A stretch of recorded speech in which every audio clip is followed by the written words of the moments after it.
Ito na naman ang mainit na balita mula sa mundo ng politika. Umuugo ngayon sa social media ang balitang umano'y na aresto sa Estados Unidos si Sandro Marcos, anak ni President Ferdinand Marcos Jr. Ayon sa mga kumakalat na post at videos, sinasabing pinaghahanap umano siya ng mga otoridad matapos masangkot sa isang malaking iskandalo. Isang balitang agad nagdulot ng pagkabigla at matinding reaksyon mula sa publiko.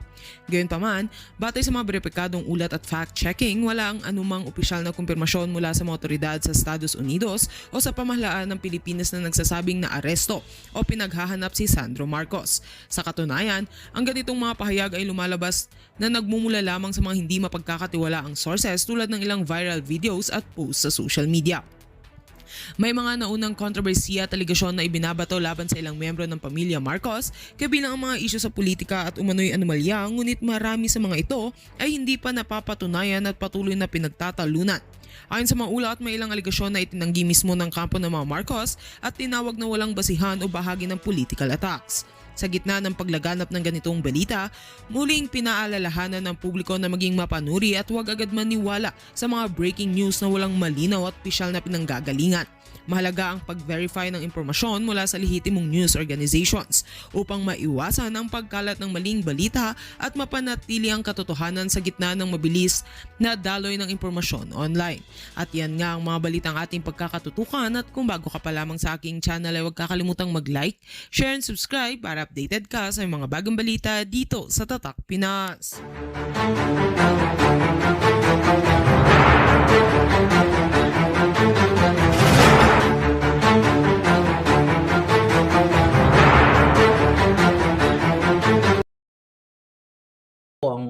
Ang Malacanang.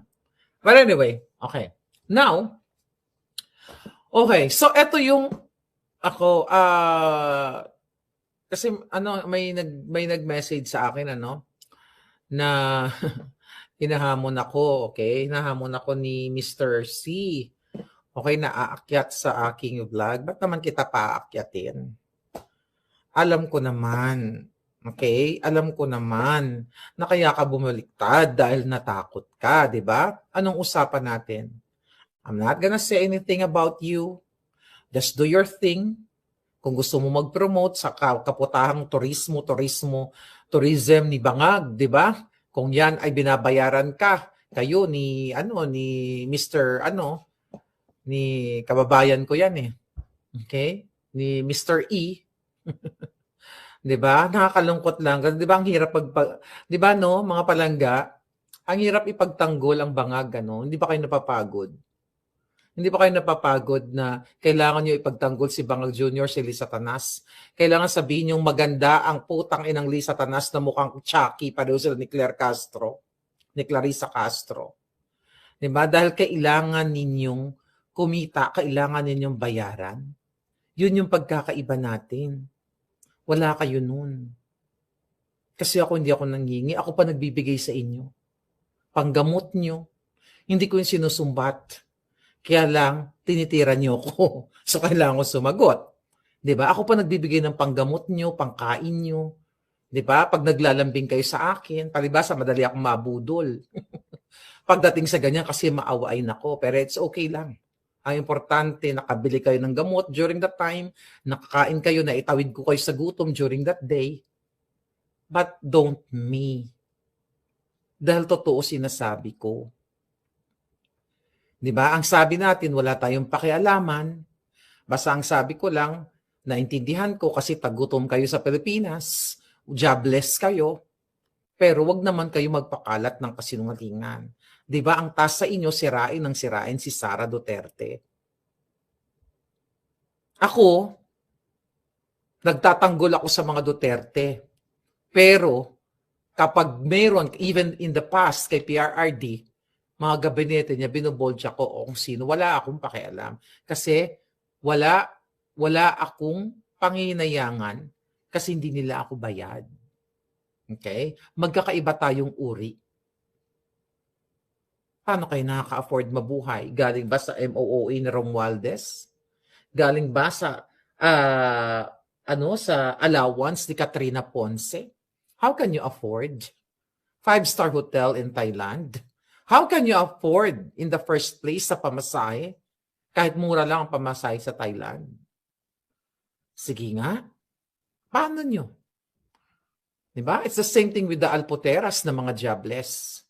How can you afford sa inyong pagpagawa ng mga kipay, suso? By the way, yung mga alpot, nagdila-dila sila ng buto ha, doon sa ng Pasko, putang ina. Totoo pala yun, akala ko AI. Mga palangga, mga Team Alindog, totoo pala yun, nagdila-dila sila ng cake ng buto. Nagdila-dila na akala mo mga hayok sa buto. Wala sigurong kumakana sa kanila. Diyos ko po. Nakakadiri, ano? I mean, masarap ang buto. Huwag tayo maglumayo sa ganyan. Pero you don't do it publicly. Di ba? Na pati yung cake pinagnanasaan mo, ibig sabihin, uhaw kayo sa ano? Uhaw kayo sa tunay na buto. Wala, nagdila-dila pa ang mga putang ina. Nakita niyo yun? Grabe, nakakadiri. Sabi ko, oh my God, ito ba yung nagsasabi na matatalino at magaling? Yung Team Alpot, nagdila sila ng buto doon. Hindi pala, akala ko AI. Totoo pala, nag-celebrate yata sila, I don't know, birthday, Christmas. May nag-send sa akin. Hindi nilaan yung cake na buto. Ganyan-ganyan. Oo, si Kipay. Ay, naku, nakakatawa lang. Ay, kasi totoo. Alam mo, kung nakapag-aral ka, real talk tayo. You know, in my life, 'di ba? King cakes, yeah. King cakes ang tawag doon. You know, sa mga barkadahan na 'yan, sa mga barkadahan gumagawa din tayo, pero ang ginagawa ko ng mga ledge yung bata, kasayaw-sayaw na parang macho dancer. But those were the days, wala pang mga wala pang mga picture, sayaw-sayaw, ganyan-ganyan, kulitan. Pero sa panahon ngayon ng mainstream ng media, you have to be responsible. The moment na dumila ka ng buto, ako nga, ginagawa ng AI na mga bold eh. Wala pa akong ginagawa niyan ha. Nagagawa na nila ako ng AI na mga kadyutahan. Well, thank you kay Pia Trinidad, yung mga AI yung ginagawang kalendaryo, I love it, di ba? Ngayon, tapos didilaan mo pa yung king cake na buto na ganan. Ano yan? Anong klaseng pangmatalinuhan ba yan? Ano pinopromote mo? Unless na yung portrayal mo is alpot ka. Katulad talaga ay talaga akma sa kanila yung Team Alpot. Kasi yung Team Alpot, lumalabas na yung kanyang, yung kanyang mga picture, no? Wala naman siyang suso. Bubot, malaki pa boobs ko sa kanya. Excuse me. Gifted to si Palangga. Di ba? Nakatago yan. Di ba? Wala namang suso, bubot. Putangay na. Alam mo yun? Buti sana kung mag-emote-emote ka ng ganyan. Ayun yung pinagsisiyan ko ng bata ako. Dapat nag-emote-emote din ako. I mean, ang suso, mag-show off ka. Huwag ka nang mag-emote kung wala kang boobsy. Anyway, balik tayo dito sa pinag-uusapan natin, mga kababayan. So now, mga kababayan, yes. Uy, si Les V, talaga kumusta ka na? Right. So ngayon, yaan yung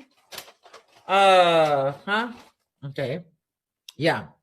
Ito'y malinaw. Malinaw pa sa sikat ng araw na talagang palubog na ang bayan natin dahil nga dito pa lang sa Cabral Files na ito, kahapon pinag-usapan natin yung 12 billion ni Sandro Marcos, yung bahay ni Alfred Vargas, yung kanyang 4 billion din na budget insertion na hindi maipaliwanag, di ba? Nailabas yung budget, pero hindi ma-explain sino yung contractor, sino yung proponent. Nakatanin nyo? Kasi kinonfirm ni Leviste at umiiyak-iyak pa siya, yung bata, na talagang more or less, okay? Na hindi lang more than 8 billion ang mga projects, okay? Na inilagay, na isiningit dito sa 2025 ng DPWH at nakalagay doon sa ang sinasabing proponent, 'di ba, sa NEP or National Expenditure Program ay OPES or SAP. Meaning, although hindi na sinalaysay yung OPES SAP, pero understandable na OPES stands for Office of the President, ES stands for Executive Secretary, at si Bersamin during the time, kasi ngayon si Recto na, and si SAP yung Addictus Benedictus.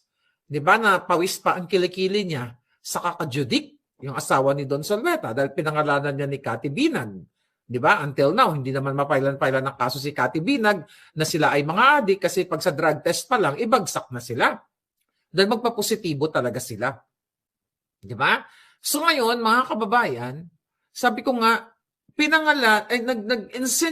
not really insinuation. Sinabi ni Leviste na na hindi bababa sa 5 cabinet secretaries ni Bangag and undersecretaries, mga kababayan, yung may mga allocables o yung may in-insert na budget for them na hindi maipaliwanag na na-release yung pera, saan napunta, nasaan yung proyekto. My God. Kanina pinag-usapan natin yung tawag dito, yung 2 million na bonus before Christmas and yung another 2 million during the botohan ng budget, 'di ba? Itong araw na ito. So imagine mo 'yun, kinompute natin like billion, 'di ba? Almost more than a billion, more or less. Then expose through that Cabral files na mayroong 18.58 billion. Okay? Yun yung confidential funds. Okay? Na through MOOE. Okay? Through MOOE or Maintenance and Other Operating Expenses. Ngayon, gusto niyang magsalita doon sa kamera. Gusto niya mag-privilege speech. Magsalita sa plenaryo para talakayin, sabihin itong mga nakalagay sa Cabral files. Pero ayaw siyang pagsalitain. Sa halip, may mga nagbe-bridge, may mga nagpapadrino na wag nang magsalita kasi, pinipressure siya. At even itong si DPWH Secretary Dizon, according to Leviste, ay pinipressure din. Even yung nanay niya, Senator Loren Legarda, ay sinabihan siya, hindi lahat ng issue ay sasabihin mo. Minsan kailangan nating makisama. Di ba? So mas may bibilid pa tayo sa anak. Somehow, binuking niya yung nanay niya na hindi pala talaga para sa bayan. Kasi natatakot. Baka mapatay yung anak niya. So maintindihan naman natin yun. Nang isang ina natatakot na magurgur ang kanyang anak o masuspend katulad ni Kiko Barzaga, 'di ba? Ni Miao. So maintindihan mo bilang nanay. Pero bibilib ka sa batang ito dahil anong tawag dito? Unconsciously na i-deliver niya yung pananalitang yun through that interview na kailangan niya magsalita because sabi niya, yun yung tama. Yun yung tamang gawin na kailangan malaman ng taong bayan kung ano yung nilalaman ng Cabral files na yan na pinipilit siya na wag nang magsalita, pinipigilan siya ng mga putang ng mga kongresista and even his own mother na concern sa kanya na minsan kailangan nating makisama, kailangan hindi tayo magsalita. So para saan si Loren Legarda? Di ba? Kasi imagine mo, in-adjourn nila, ang bilis-bilis nila in-adjourn yung budget. Like wala pang 1 minuto, mga kababayan, aprobado na yung 2026 yung budget nga. Naging gaan na. Sabi nga ni Pulong Duterte dyan, okay? Mga kababayan, okay. So sabi nga, ang daming mga balita. Sabi nga ni Pulong Duterte dyan, yung statement niya, 4 hours ago, ay nag-vote siya ng no for fiscal year 2026 General Appropriation Bill. Sabi niya, because I cannot, in good conscience, support a budget riddled with unanswered questions, uneven allocations, and questionable insertions. Diba? So nagboto siya ng no. Kasi nga, di ba, tainted itong 2025 budget. Ngayon, magkakaroon ka na naman ng panibagong budget, panibago na naman na nakawin. So tuloy natin, sabi ni Congressman Pulong Duterte, the mastermind behind the corruption of the 2025 budget has not even been jailed yet. Tama. Yet here we are again with a new budget in 2026 ready to be plundered. So, hindi pa nga napapanugod, hindi pa nga nakukulong si Tambaloslos, hindi pa nga nakukulong si Lisa Tanas, hindi pa nakakulong, although may mga immunity, mga pukin ng ina, yung mga sangkot. Okay? Hindi pa na-impeach si Bangag, eto na naman tayo sa 2026 budget. Now, mga kababayan, sabi ni Pulong, that is not reform, that is repetition. That's true. Diba? Inulit-ulit mo lang, diba? Na-check nyo na ba yung mga magagaling dyan?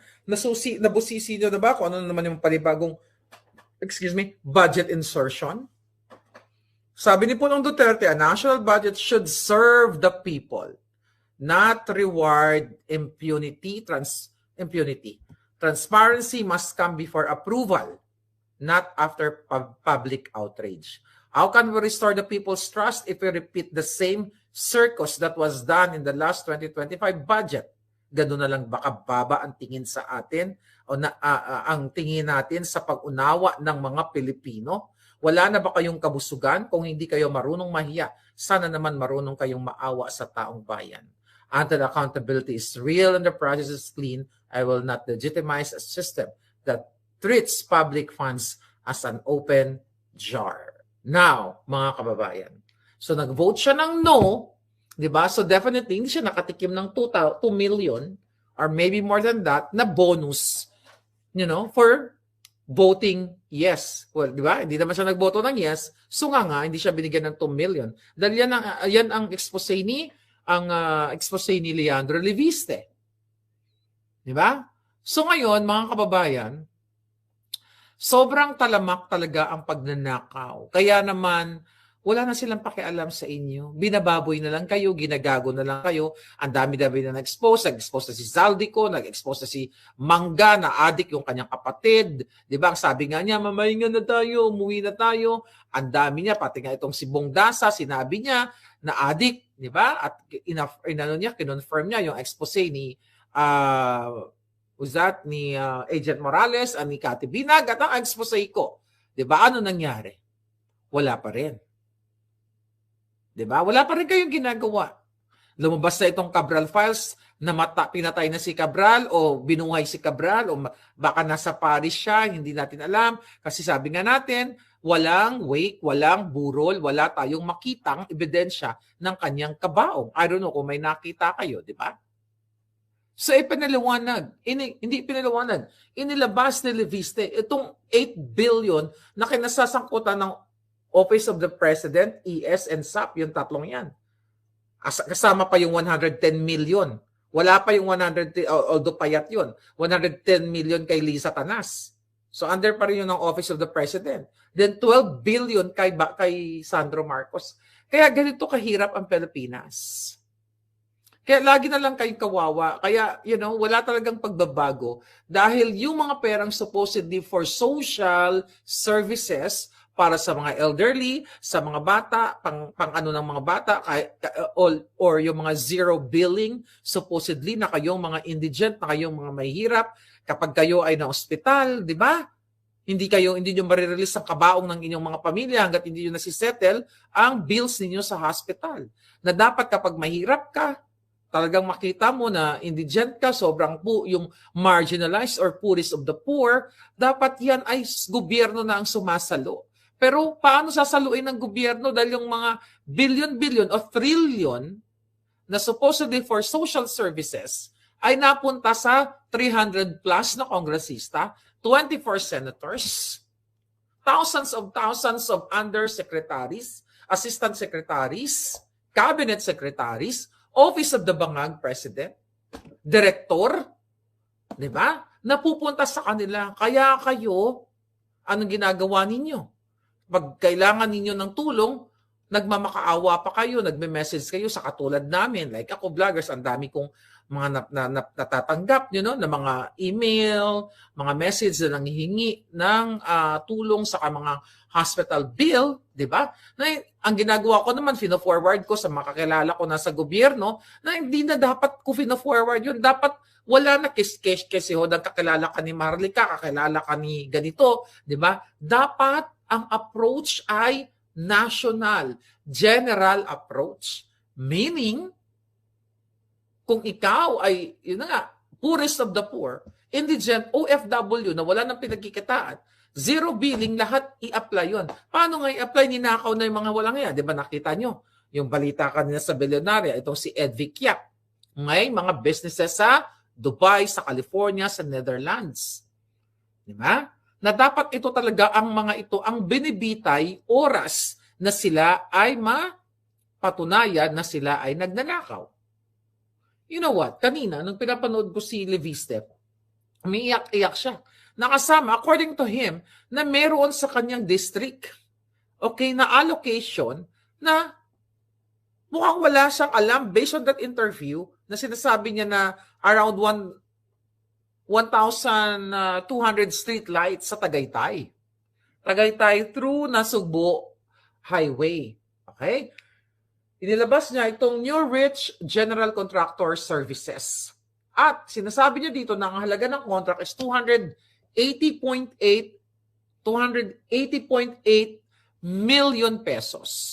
At sinasabi niya na overpricing yung street light na umaabot sa 233,624 per light. Sino bang may kaalaman dyan? Grabe, ano? Isang light lang, di ba? Isang light lang daw dun sa street light dyan sa inyo.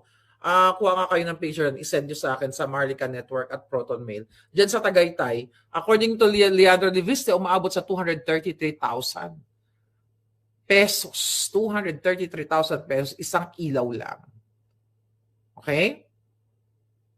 Sinasabi niya na overpriced ito. Actually, pinost na pala ito noong October 5 pa. Diba? Niya lang. Gusto niyang talakayin yun sa Congress. So, paano magkaroon ng transparency, accountability, at pananagutan o pagkakulong? Sabi ko nga, ang mastermind, si Bangag, ayan, nadagdagan na yung mga pangalan. Andyan na si Philip Laude, di ba? Husband mismo Laude. May mga dinidikit na ng mga pangalan. Itong bilyonaryo, hindi nga natin alam kung ang bilyonaryo ba, tama ba yung ginagawa nila? Ngayon, mauso na rin, mahilig na rin sila sa expose nila. Mukhang nakuha nila yan kay Maharlika. Ang tanong, yan ba talaga ay expose nila? O tinitira lang nila yung mga kongresista na gusto nilang tirahin na talaga namang tainted dahil ito ay utos ni Liza Canas. Di ba?